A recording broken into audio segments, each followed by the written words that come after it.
Hello बच्चों, welcome back to the channel. क्या हाल चाल, कैसे हो आप सब? आई होप आप सब बढ़िया होगे, मस्त होगे। तो बच्चों, हम लोग कर रहे हैं इंडियन इकोनॉमिक डेवलपमेंट और आज हम लोग स्टार्ट करने जा रहे हैं एक new chapter, chapter number 3, liberalisation, privatisation and globalisation. तो चलिए स्टार्ट करते हैं इस चैप्टर को और डिटेल में समझते हैं। देखो बेटा, चैप्टर 1 हमने डिटेल में खत्म किया, चैप्टर 2 भी हम लोगों ने डिटेल में खत्म किया। अगर आप लोगों ने नहीं देखी है वीडियो, जाकर पहले वो दोनों जरूर देख लो, क्योंकि एक सीक्वेंस बना हुआ है, लिंक है एक दूसरे से। ओके, पहले अगर चैप्टर 1 नहीं देखोगे तो चैप्टर 2 समझ में नहीं आएगा, उसके बाद चैप्टर 3 भी समझ में नहीं आएगा। तो पहले चैप्टर 1 देखो, फिर 2 देखो, फिर 3 देखो, ठीक है? तो चलिए आज का सेशन स्टार्ट करते हैं एक न्यू चैप्टर के साथ, chapter number 3, liberalisation, privatisation and globalisation, या फिर आप बोल सकते हो 1991 इकोनॉमिक रिफॉर्म। ठीक है, चलिए, कोई दिक्कत नहीं, आराम से आप बस मुझे सुनते जाओ और मैं जो लिख रहा हूं वो देखते जाओ। Chapter number 3, liberalisation, privatisation and globalisation. देखिए बेटा, थोड़ा रिकॉल कर लेते हैं। ओके, बस 2 मिनट लगेगा। चैप्टर 1 में हम लोगों ने क्या देखा? Indian economy on the eve of independence during, मतलब जब ब्रिटिश हमारे देश पे राज कर रहे थे तब हमारी इंडिया की इकोनॉमी कैसी थी। कहानी कहां से शुरू हुई थी? बैटल ऑफ प्लासी से, जो कि हुआ था 1757 में। ओके, और 1947 में हमें आजादी मिली। इस दौरान हमारी इंडिया की इकोनॉमी कैसी थी हमने देखा चैप्टर 1 में। ओके, चैप्टर 2 में इंडियन इकोनॉमी 1950 टू 1990, ये जो 40 साल थे, इस दौरान हमारी इकोनॉमी कैसी थी, क्या क्या चेंजेस आए हमने पढ़ा। एग्रीकल्चर सेक्टर में बदलाव आया, जमींदारी सिस्टम खत्म हुआ, ग्रीन रिवॉल्यूशन आया, लैंड सीलिंग खत्म हुआ, इंडस्ट्रियल सेक्टर थोड़ा अच्छा हुआ। ओके, फॉरेन ट्रेड देखा हम लोगों ने। ओके, अब देखो, सारा कमान किसने संभाला था? पब्लिक सेक्टर ने। इस दौरान चैप्टर 2 में हम लोगों ने पढ़ा 1950 से 1990 तक किसने संभाला था? पब्लिक सेक्टर ने, या फिर आप बोल सकते हो और गवर्नमेंट ने। ओके, तो इस दौरान बहुत सारे प्लान बने, 5 ईयर प्लान बनते थे, आपने चैप्टर 2 में पढ़ा। तो क्या होना चाहिए था? हमारा जो इंडिया का इकोनॉमी है बहुत ऊपर जाना चाहिए था, एकदम ऊपर जाना चाहिए था। क्या ऐसा हुआ? बिल्कुल नहीं, ऐसा बिल्कुल भी नहीं हुआ। उल्टा हमारा जो देश था वो पूरी तरह से 1990 पहुंचते पहुंचते, या फिर आप 1991 ही बोल लो, 1991 पहुंचते पहुंचते ये पूरा कंगाल हो गया। हमारे पास हम कुछ एसेंशियल कमोडिटीज होती है, कुछ एसेंशियल गुड्स होते हैं जो हमें इंपोर्ट करने होते हैं।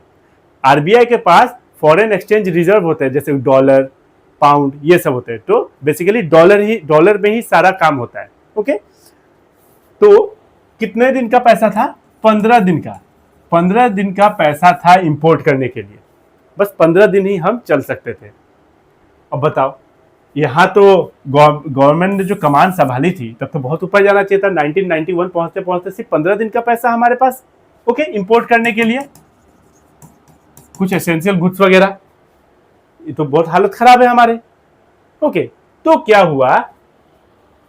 इकोनॉमिक रिफॉर्म लाया गया। Economic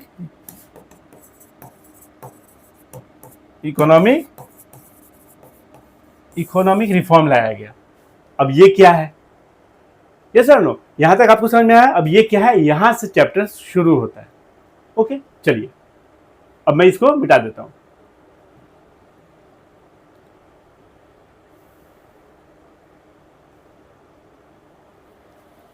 since independence India followed the mixed economy. India ने मिक्स्ड इकोनॉमी फॉलो किया। मिक्स्ड इकोनॉमी मतलब capitalist economy and socialist economy. Capitalist plus socialist, मतलब प्राइवेट भी रहेंगे और गवर्नमेंट भी, दोनों मिल के कमान संभालेंगे और देश को आगे लेके जाएंगे। ओके, प्राइवेट का रोल रहेगा सेकेंडरी और गवर्नमेंट का रोल रहेगा प्राइमरी। ओके, यही था। By combining the advantages of market economic system capitalist economy with those of the planned economic system socialist economy, जो मैंने अभी बताया, दोनों मिलकर संभालेंगे। But in reality the public sector dominated the control and regulation of our economy and private sector was ignored. Private sector को completely ignore कर दिया गया। ओके, रियलिटी यही था कि प्राइवेट सेक्टर को इग्नोर ही कर दिया गया, सब हम करेंगे। गवर्नमेंट ने बोला कि सब सारा काम हम करेंगे। ओके, छोटे से छोटा इंडस्ट्री हमारी होगी, बड़े से बड़े इंडस्ट्री हमारी ही होगी। ओके, आपको प्राइवेट वालों को कुछ नहीं करना है, हम लेके जाएंगे 1990 तक हम लेके जाएंगे देश को बहुत आगे। ओके, ऐसा हुआ? ऐसा तो बिल्कुल नहीं हुआ। तब आया इकोनॉमिक रिफॉर्म। अब बार बार आप सुनते हो कि इकोनॉमिक रिफॉर्म आया, ये क्या है? देखो एकदम सिंपल तरीके से मैं बताता हूं। जैसे मान लो आपका पढ़ाई अच्छा नहीं चल रहा है, तो आप प्लानिंग करते हो कि ऐसे ऐसे पढ़ना है, 2 घंटा ये सब्जेक्ट, 3 घंटा ये सब्जेक्ट, आज ये सब्जेक्ट। ओके, अब आपने प्लानिंग किया, उसके बावजूद भी आपका काम नहीं हुआ। आप देख रहे हो 1 महीने का प्लानिंग में आपका फिर से आपका 2 चैप्टर हुआ है। ओके, तो अब आपका प्लानिंग भी अच्छा था पर आप नहीं कर पाए। फिर जाके क्या किया जाता है? फिर प्लानिंग किया जाता है। ओके, तो जब पहले का प्लानिंग काम नहीं किया गया तभी तो जाके रिफॉर्म लाया गया। जब ये काम नहीं हुआ, जब हम 1950 टू 1990 में जो किया गया 5 ईयर प्लान वगैरह जो भी था, ओके, यहां तक आते आते 1991 तक आते आते देखा गया कि ये तो इंडिया का हालत एकदम कंगाल हो चुका है। तो मतलब अब फिर से हमें चेंज करना होगा, फिर से हमें हमारा प्लान, पॉलिसी वगैरह जो भी प्रोग्राम वगैरह बनाना है फिर से नया तरीके से बनाना होगा, क्योंकि ये तो फ्लॉप हो गया। ओके, तब जाके इकोनॉमिक रिफॉर्म आया। रिफॉर्म मतलब रिफॉर्मेशन, रिफॉर्म। ओके, तो इकोनॉमिक रिफॉर्म क्या है? Economic reform are the long term dynamic combination of policies. Okay, dynamic combination of policies and program for the speedy growth. ताकि एक पॉलिसी और प्रोग्राम बनाया गया ताकि स्पीडी ग्रोथ, एकदम तेजी से ग्रोथ हो हमारे देश का। एफिशिएंसी इन प्रोडक्शन में एफिशिएंसी आए, and making a competitive market, एक मार्केट कॉम्पिटिटिव मार्केट बने। देखो, जब कंपटीशन होता है ना तो एफिशिएंसी आती है। अगर मान लो आपका कंपटीशन ही नहीं है तो आप लोग ये क्या पढ़ना है, लेकिन जब आपका कंपटीशन होगा, 5 लोग आप लोग मिलकर एक साथ बैठ के पढ़ोगे तो आपको लगेगा कि अरे यार ये मुझसे आगे निकल जाएगा। ओके, तो एफिशिएंसी आती है, पढ़ने का मन करता है। ओके, तब कंपटीशन होने से क्या होता है? आपका भी इंप्रूवमेंट होता है। तो उसी तरीके से एक कॉम्पिटिटिव मार्केट हो, ओके, कंपटीशन हो, बाहर वाले यहाँ आए, देख कंपटीशन करे, तब हमारे यहाँ के लोग, अब मान लो यहाँ पे इंडस्ट्री बन रहा है, जैसा कुछ बना है ठीक है, क्या करना है, कंपटीशन तो है नहीं, बनाओ। कंपटीशन नहीं रहने से एफिशिएंसी खत्म हो जाती है। ठीक है, तो सबसे इंपॉर्टेंट ये है, देखो पूरा चैप्टर तो बचा ही हुआ है, लेकिन इकोनॉमिक रिफॉर्म होता क्या है? तो economic reform are the long term dynamic combination, long term, short term नहीं, लंबे समय के लिए बनाया गया है पॉलिसीज एंड प्रोग्राम, ताकि हमारा स्पीडी ग्रोथ हो हमारे देश का, एफिशिएंसी, प्रोडक्शन में एफिशिएंसी आए और कॉम्पिटिटिव मार्केट हो। समझ में आया? यहां तक कोई दिक्कत नहीं, बहुत ही इजी लैंग्वेज में लिखा हुआ है। आप स्क्रीनशॉट लेते रहना और मुझे सुनते रहना बस, और मैं जो लिख रहा हूं उसको देखते रहना। आगे बढ़ते हैं। रीजन फॉर इकोनॉमिक रिफॉर्म, क्यों लाया गया इकोनॉमिक रिफॉर्म? क्योंकि जो पब्लिक सेक्टर थे, वो की जो गवर्नमेंट थी, काम अच्छा से नहीं कर रहे थे काम अच्छा से, poor performance. The economic condition of India in the year 1991 was very miserable. Number one, poor performance of public sector, means government. Poor performance of government भी आप लिख सकते हो। In the 40 years period 1951 से 1990 तक, public sector was assigned an important role to work for the economic development. Okay, 40 साल तक उनके हाथ में था। However, except for few public enterprise, कुछ पब्लिक एंटरप्राइज 10% अच्छा था, 90% तो खराबी किया ना। Okay, except for few public enterprises the overall performance was very disappointing considering the huge losses incurred by the good number of public sector enterprise. मतलब loss ही loss. आप खुद ही देखो, एक पब्लिक मतलब एक गवर्नमेंट ऑफिस में आप जाते हो कोई काम करवाने, फाइल पड़ी रहती है, साल भर पड़ी रहती है, कोई काम अच्छा से होता नहीं है, टाइम पे होता नहीं है। और पब्लिक सेक्टर को आप बंद करवा दोगे? प्राइवेट सेक्टर को आप बंद करवा सकते हो, पब्लिक सेक्टर गवर्नमेंट का है, आप बंद करवा दोगे? नहीं करवा सकते। आप प्रोटेस्ट करके भी बंद नहीं करवा सकते। ओके, तो ये हाल था। Number 2, deficit in balance of payment. अब ये क्या है? देखो, deficit in BOP arises when foreign payment for import exceeds foreign receipt from export. Even after imposing heavy tariffs and fixing quotas, there was a sharp rise in import. ये क्या है? ये एक अकाउंटिंग स्टेटमेंट है. Okay, it is an accounting statement. Balance of payment एक accounting statement है, जहां मान लो एक तरफ होता है एक्सपोर्ट, एक तरफ मान लो इंपोर्ट. हम जब इंपोर्ट करेंगे तो हमारा जो फॉरेन एक्सचेंज है वो जाएगा, और हम जब एक्सपोर्ट करेंगे तो फॉरेन एक्सचेंज आएगा हमारे आरबीआई के पास. ओके, यही कॉन्सेप्ट है. जब हम एक्सचेंज करेंगे तो हमारा जो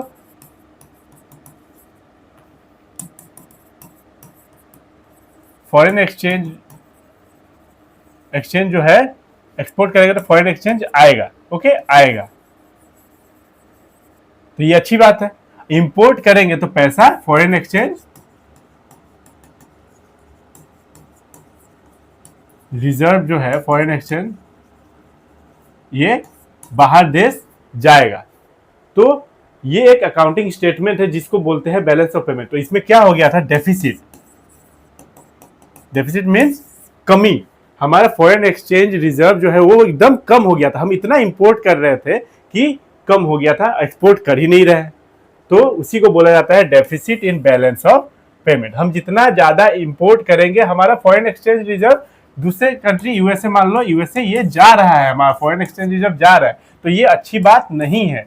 और ज्यादा हम एक्सपोर्ट करेंगे तो हमारे पास फॉरेन एक्सचेंज रिजर्व आएगा, क्योंकि हर चीज डॉलर में होता है, हर चीज डॉलर में लेन देन होती है.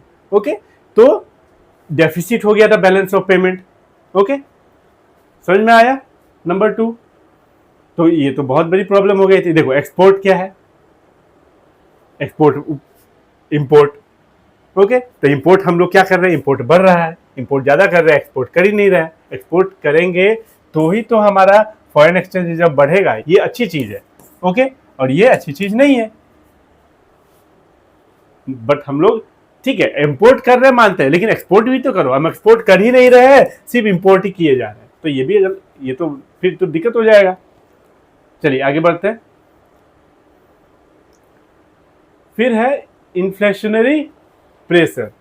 अब ये क्या है? There was a consistent rise in the general price level. मतलब महंगाई बहुत ज्यादा बढ़ गई थी. ओके, महंगाई बहुत ज्यादा बढ़ गई थी in the economy due to increase in money supply. Money supply, लोगों के पास पैसा है, लेकिन जो एसेंशियल गुड्स की प्राइस है वो ज्यादा बढ़ गई थी. Okay, and shortage of essential goods की शॉर्टेज. जब कोई चीज की शॉर्टेज होती है तो उसकी प्राइस इंक्रीज हो जाती है. तो ये हो चुका था. भले पैसा है, मतलब मार्केट में लोगों के पास पैसा है जेब में, लेकिन एसेंशियल गुड्स की जो कमी के कारण जो महंगाई थी वो बढ़ गई थी. ओके, तो इन्फ्लेशनरी प्रेशर आ गया था. ये भी अच्छी चीज नहीं है, ये भी एक प्रॉब्लम है. Number 4, fall in foreign exchange reserve. अब देखो, यही वही चीज है, बैलेंस ऑफ पेमेंट से रिलेटेड है. In 1991 foreign exchange reserve fell to the lowest level and it leads to foreign exchange crisis in the country. Foreign exchange reserve ये क्या है?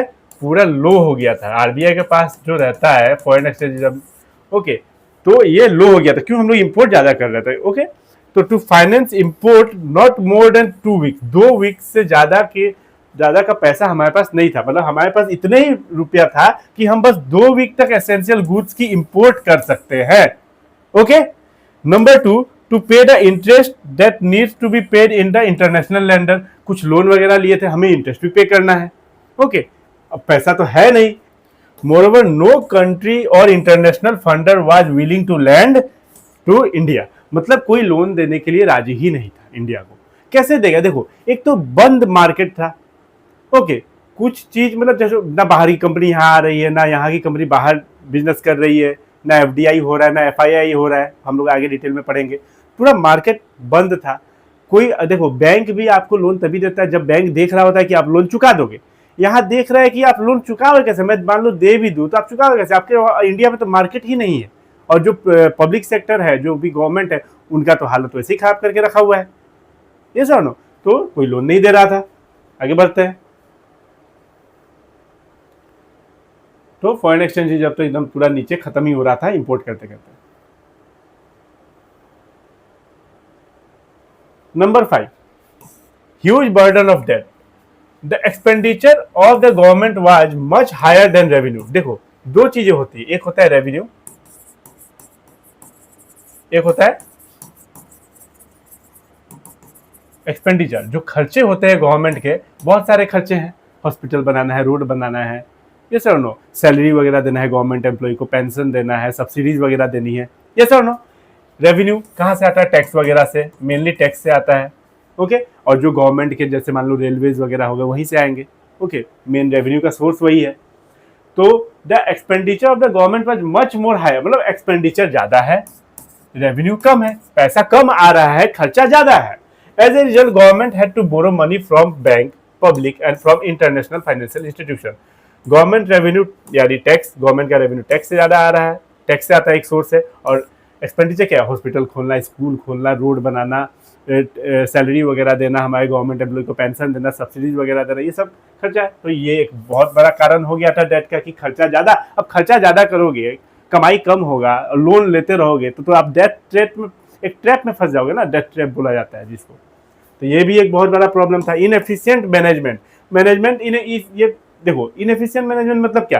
गवर्नमेंट का जो मैनेजमेंट इतना ज्यादा इनएफिशिएंट था, इतना ज्यादा खराब था, तब जाके तो ये हालत हुआ 1991 में।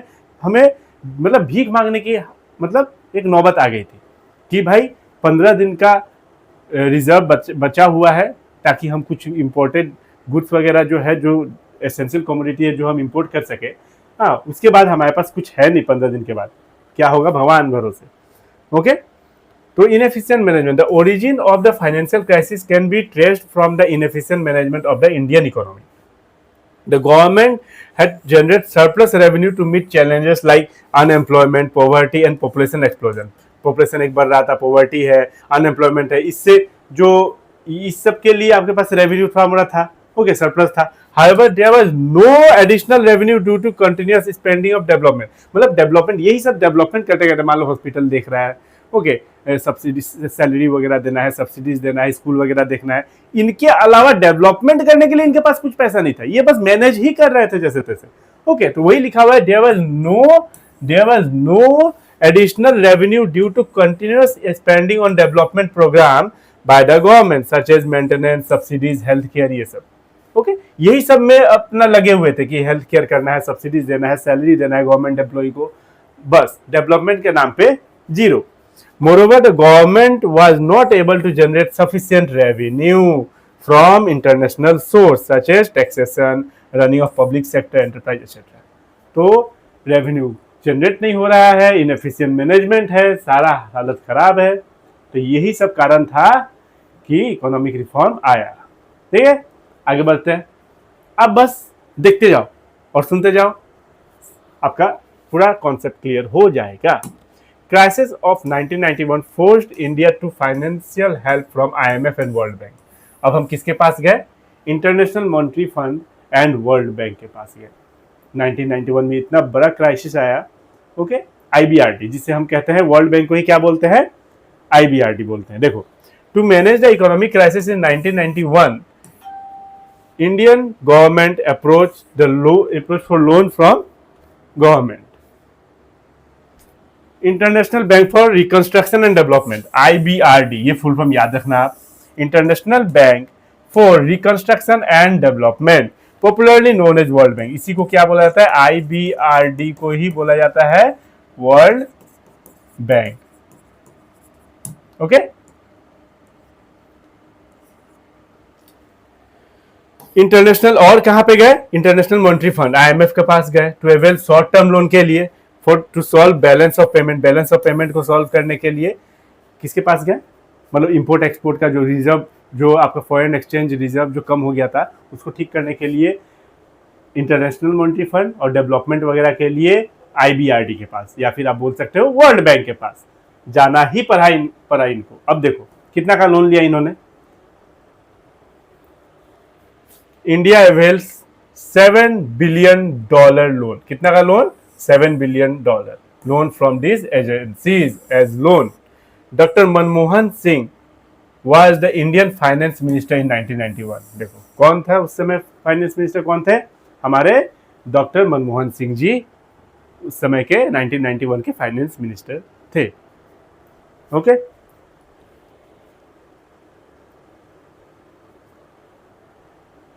चलिए, for availing the loan these international agency expected India to liberalise and open up the economy. अब देखो, लोन तो ऐसे नहीं मिलेगा, पहले भी कहते नहीं दे रहा था लोन। अब इन्होंने जो IMF है, okay, international monetary fund and world bank ने इंडिया के सामने शर्त रखी। क्या शर्त रखी? देखो, removing restriction on private sector. Private sector पे आपने जो रेस्ट्रिक्शन लगा के रखा हुआ है, आपने जो बांध के रखा हुआ है कि ये मत करो, वो मत करो, मतलब 70 किस्म का कागज पत्तर, आप ये आपका एक इंडस्ट्री, आप टेक्सटाइल इंडस्ट्री, आप सीमेंट का इंडस्ट्री नहीं खोल सकते, आप अपने बिजनेस को एक्सपांड नहीं कर सकते, आप इंपोर्ट नहीं कर सकते, आप एक्सपोर्ट नहीं कर सकते, ये कोटा लगा हुआ है। ओके, कोटा और टैरिफ्स वगैरह लगा हुआ है, इंपोर्ट ड्यूटी ज़्यादा है। ओके, आप इंपोर्ट करोगे रॉ मटेरियल तो आपको 200% टैक्स देना होगा। ओके, तो बहुत सारा झमेला जो लगा के रखा हुआ था, इसको हटाओ, पहले खोलो, मार्केट को खोलो, बाहर के लोग इंडिया आएंगे, इंडिया के लोग बाहर जाएंगे, FDI FII ये सब होगा। Okay, reducing the role of government, government का रोल खत्म करो। हमने देख लिया 1950 से लेके 1991 तक जो गवर्नमेंट ने जो हालत कर रखी थी इंडिया की कि मत पूछो। तो गवर्नमेंट का रोल हटाओ। रिमूविंग ट्रेड रेस्ट्रिक्शन, जो भी रेस्ट्रिक्शन वगैरह है इंपोर्ट एक्सपोर्ट का या फिर फॉरेन एक्सचेंज रिजर्व का, जो भी रेस्ट्रिक्शन है, मतलब आप सामान इधर से उधर भेजो, उधर से इधर खरीदो, ये सब हटाओ, एकदम फ्री करो। कोई कुछ भी स्टार्ट कर सकता है, कोई कहीं भी बिजनेस कर सकता है। ओके, कोई कहीं से बिजनेस करने इंडिया में आ सकता है, इस तरीके का करो। ये 3 शर्त मान लो, हम लोन दे देंगे। और इंडिया ने ये 3 शर्त मान ली, हमारे डॉक्टर मनमोहन सिंह जी ने ये शर्त मान ली। तो शर्त मानने के बाद India agree to the condition of world bank and IMF and announce the new economic policy. देखो बेटा, एक बात जान लो, हम लोग डिटेल में धीरे धीरे पढ़ रहे हैं। ओके, इसलिए टाइम तो लगेगा, बट हम लोग एक भी टॉपिक स्किप नहीं करेंगे और ना ही हम लोग शॉर्टकट में पढ़ेंगे, हम लोग डिटेल में ही पढ़ेंगे। देखो, उस समय के हमारे प्राइम मिनिस्टर और डॉक्टर मनमोहन सिंह जो हमारे प्राइम मिनिस्टर थे, PV नरसिम्हा राव हमारे प्राइम मिनिस्टर थे उस टाइम, और फाइनेंस मिनिस्टर कौन थे? मनमोहन सिंह जी थे 1991 में। New economic policy NEP was announced in July 1991। तो 1991 में न्यू इकोनॉमिक पॉलिसी आई finally. The main aim of the policy was to create more competitive environment. Competitive environment हो, जो फॉरेन कंपनीज है इंडिया में आए, इंडिया की कंपनीज बाहर जाए, बिजनेस करें in the economy and remove the barriers to entry and growth of the firm. तो जो भी बैरियर्स वगैरह थे सबको रिमूव किया जाए, हटाया जाए और अच्छे से बिजनेस किया जाए। The new economic policy can be broadly classified into 2 kind of measures. 2 measures लिए गए। नंबर 1 स्टेबिलाईजेशन मेजर, इसको क्या बोलते हैं? Short term measures. याद रखना, short term measures is called stabilisation measures. और ये किस लिए? विच एम सेट इज, ये शॉर्ट टर्म मेजर्स जो थे, ये शॉर्ट टर्म स्टेप्स जो थे, ओके, इसका 2 काम था। Correcting weakness of the balance of payment, जो बैलेंस ऑफ पेमेंट में हमारा जो क्या बोलता है, इंपोर्ट ज़्यादा हो रहा था, एक्सपोर्ट कम हो रहा था, उसको ठीक किया जाए। Okay, deficit balance of payment था ना,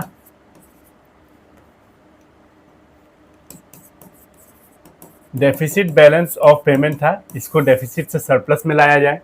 ओके, और सरप्लस में कब आएगा? जब हमारा एक्सपोर्ट ज़्यादा होगा इंपोर्ट से। Okay, bye maintaining sufficient foreign exchange reserve. और फॉरेन एक्सचेंज रिजर्व सफिशिएंट हमारा मेंटेन हुआ कैसे? जब हम एक्सपोर्ट करेंगे। ओके, और इंपोर्ट कम से कम करेंगे। Number 2 controlling inflation by keeping the rising price under control. तो जो भी इन्फ्लेशन बढ़ा हुआ था, जो भी महंगाई वगैरह बढ़ी हुई थी, एसेंशियल गुड्स की, एसेंशियल कमोडिटीज़ की जो महंगाई बढ़ी हुई थी, उसको कंट्रोल किया जाए। तो ये 2 मेजर्स थे, छोटे छोटे शॉर्ट टर्म मेजर्स। ओके, पहला short term measures deficit balance of payment को ठीक किया जाए, इसको सरप्लस में लाया जाए, और दूसरा जो हमारा इन्फ्लेशन रेट बढ़ा हुआ है उसको ठीक किया जाए। Short, okay, in short stabilisation measure, ये हो गया शॉर्ट टर्म मेजर। अब लॉन्ग टर्म मेजर्स को क्या बोलते हैं? Structural reform. क्या बोलते हैं? Structural reform measure. ये इंपॉर्टेंट है बच्चों, they refer to long term measures. Okay, long term measures which aim at, number 1 इसका काम क्या था? Improving the efficiency of the economy. Economy का एफिशिएंसी इंप्रूव किया जाए, ये तो लॉन्ग टर्म के लिए है। ओके, एफिशिएंसी एक बार में तो इंप्रूव होगी नहीं। ओके, जब बाहर की कंपनी आएगी तब जाके ना एफिशिएंसी, जब कंपटीशन आएगा तब जाके लगेगा कि अरे यार ये तो अच्छा खासा मतलब प्रोडक्ट बना रहा है, हमें भी और अच्छा करना होगा। इंक्रीज इंटरनेशनल कम्पिटेटिवनेस, वही चीज़ इंटरनेशनल कम्पिटेटिवनेस, इंटरनेशनल कंपनी के साथ आप compete कर सको by removing the rigidity in various segment of the Indian economy. हर जगह तो रिजिडिटी थी, फ्लेक्सिबल तो कहीं था ही नहीं। मतलब आप कंपनी आ सकती है ना, आप क्या बोल सकते हो, आप कहीं बाहर जाके बिजनेस कर सकते हो ना, आप बाहर की कंपनी में शेयर वगैरह खरीद सकते हो ना, बाहर की कंपनियां यहाँ के शेयर खरीद सकती, कुछ भी नहीं था। ओके, तो स्ट्रक्चरल रिफॉर्म है आपका लॉन्ग टर्म के लिए, लॉन्ग टर्म मेजर्स, जिसका पहला काम था एफिशिएंसी लाना आपके इकोनॉमी में। Okay, improving the efficiency of the economy, और दूसरा था increasing international competitiveness, international business के साथ compete कर सके, इस तरीके का इकोनॉमी लाना। तो बेटा एक काम करते हैं, हम लोग इस वीडियो को यहीं पे समाप्त करते हैं। नेक्स्ट क्लास में, नेक्स्ट वीडियो में, ये वीडियो लंबा हो गया है, आई होप आपको बेस समझ में आ गया होगा, जो इस चैप्टर का बेस है। ओके, वो आपको कॉन्सेप्ट पूरा अच्छे से समझ में आ गया होगा। नेक्स्ट क्लास में हम लोग स्टार्ट करेंगे new economic policy, liberalisation, privatisation, globalisation. Okay, तब तक के लिए आप अच्छे से वीडियो देखते रहो, बाकी जो भी है, और बस do like share and subscribe the channel.